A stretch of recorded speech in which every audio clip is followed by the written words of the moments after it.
What's going on, guys? Eric from TheWiscoGuyz here today, and in today's video we're going to be showing you how to change oil on a 2000 Mercury Grand Marquis. This is going to work for a lot of platforms. So like your Ford Crown Victoria, your Lincoln Town cars of this era, pretty much like anything like 98 and newer. I think this is going to work for the 4.6 liter engine in these Panther body cars. So let's dive right into it and let's get this hood popped open and start on our oil change. So this car was pretty much given to me by a daughter of a friend of mine that passed away. This car's oil hasn't been changed in about 3 years. And the last time it was done through Ashland Ford Chrysler, the dealership that I work for. I looked up the history and it hasn't been done for 3 years. Now keep in mind that it hasn't even gone 3,000 miles in that 3 years, so but it's definitely due. We want to get it changed. So right now, currently, the mileage of the car is at 167,000. So it does have some miles on it, but this car is originally from California and it's a rust-free car. I'll definitely link a video up here at the top of why I love Mercury Grand Marquis. So I'll show you the first thing you're going to want to do when you're changing oil. Alright, so like I said, the first thing you're going to want to do is there's a yellow loop here, and this is for the dipstick level, or your dipstick. Check your oil level. So we're going to want to check that. So we're going to wipe it off, put it back in, and then check the level. If you look here, we got proper level in the engine right now, but it is dirty. So we're going to get that changed. So I'm going to put the dipstick back in and on to the next step. So after we check the fluid level, we're going to get it on the ramps here. I like to check the fluid level before you put it on the ramps to get a proper oil level reading. So you can check that, and by checking that, you'll see if you're low on oil between oil changes too. So just to make sure you're at the proper level before you change your oil, because sometimes your engine will leak oil and you just want to keep an eye on that if it does. So but yeah, next step is to get this on the ramp.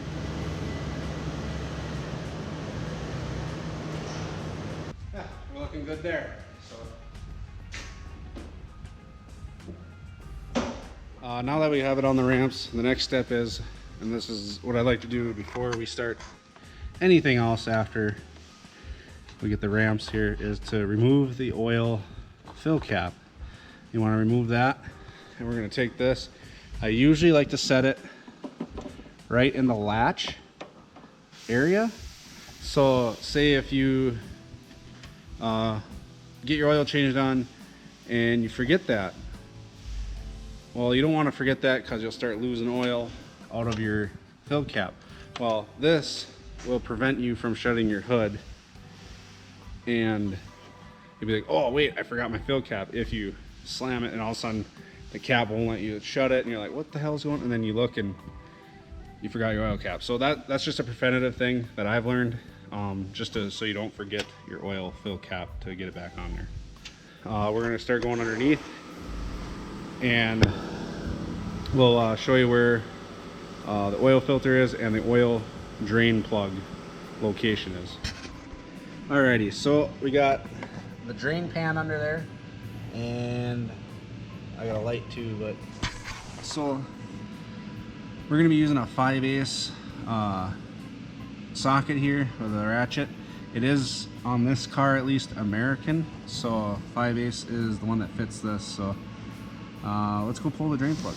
So as you see here, I got the pan positioned underneath the drain plug. Drain plug's right there. So we're going to loosen that up.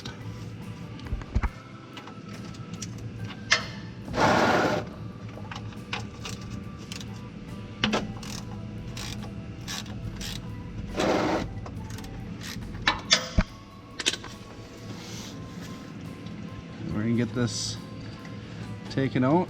See if I can do it without getting too messy.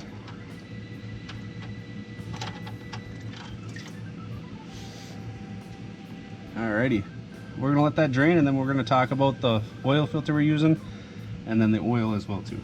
So we're gonna be using Ford Motorcraft filter. This one takes a FL 820S for the 4.6 liter in these. So we're gonna use this for the oil filter. For the oil, I'm actually just using the bulk oil that we have at the dealer. It does take 6 quarts in this, so we're gonna get the 6 quarts in that, and then that should be good there. This is a 5W20 synthetic blend we're using, so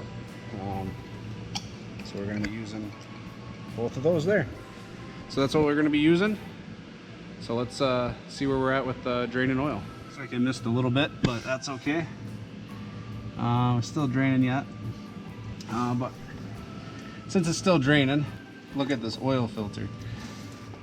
So this is the location. We're right in front of the subframe here, just at the front of the motor. So that's where the oil filter is located. It is easier, of course, to get it from the bottom. Let's see if we can loosen this up. I don't think we can. Yeah, I'm gonna try to get this loosened up. I might need to use 2 hands. So I can't get it by hand, so I'm gonna be using this like little claw thing for oil filters.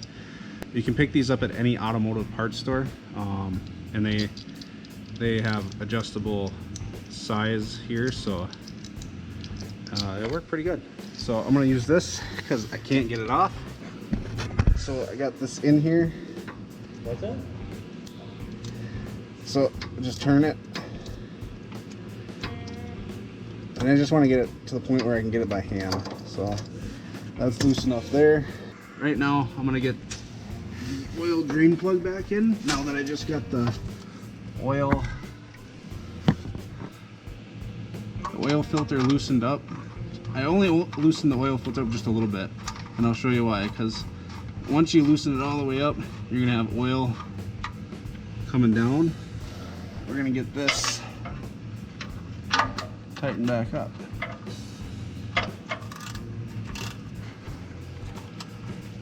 And you don't want to tighten it too tight.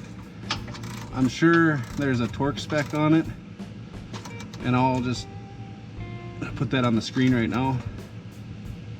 Okay, so that should be good there. Wipe, good there. So we want to come back with the oil pan. We want to get it positioned where the oil filter is going to drop its oil right over that. So now that we got the oil filter loosened up, and we can get it by hand. All right, you see that oil coming down now? That's why we got the pan right there. So we're gonna let that drain out a little bit. We already got a mess going on anyways.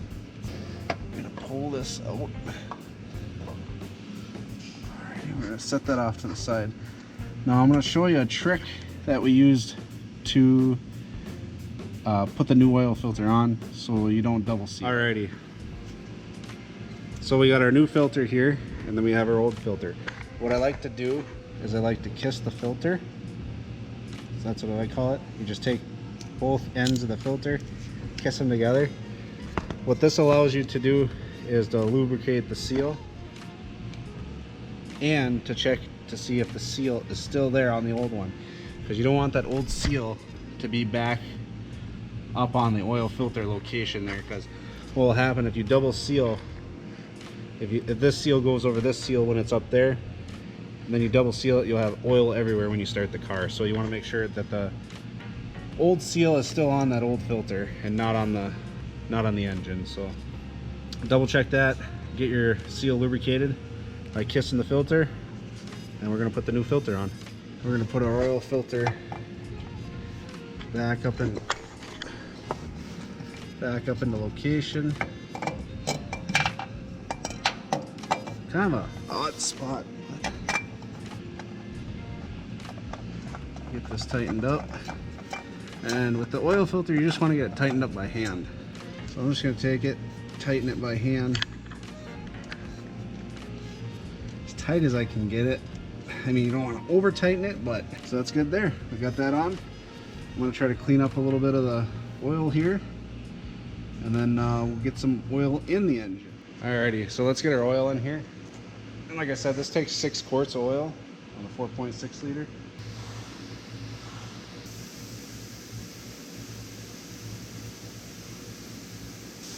Next, we're going to want to take our oil cap, put that back on there, and then we're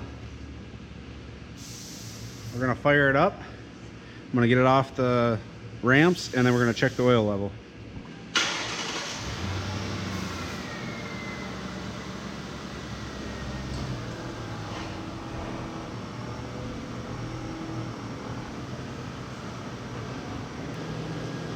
I'm going to check for any leaks too.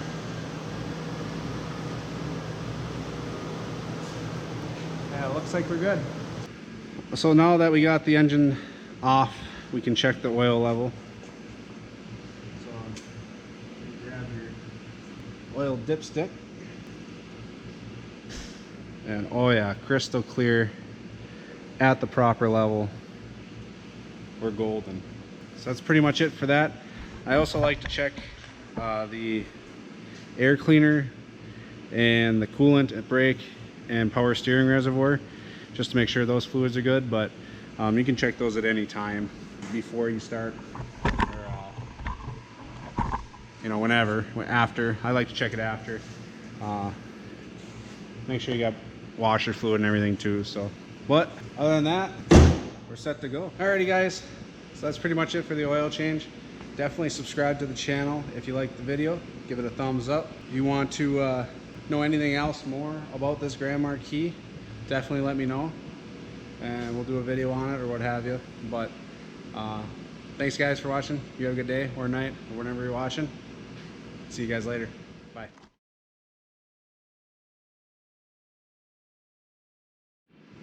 Ford Panther body, the official car of back in my day.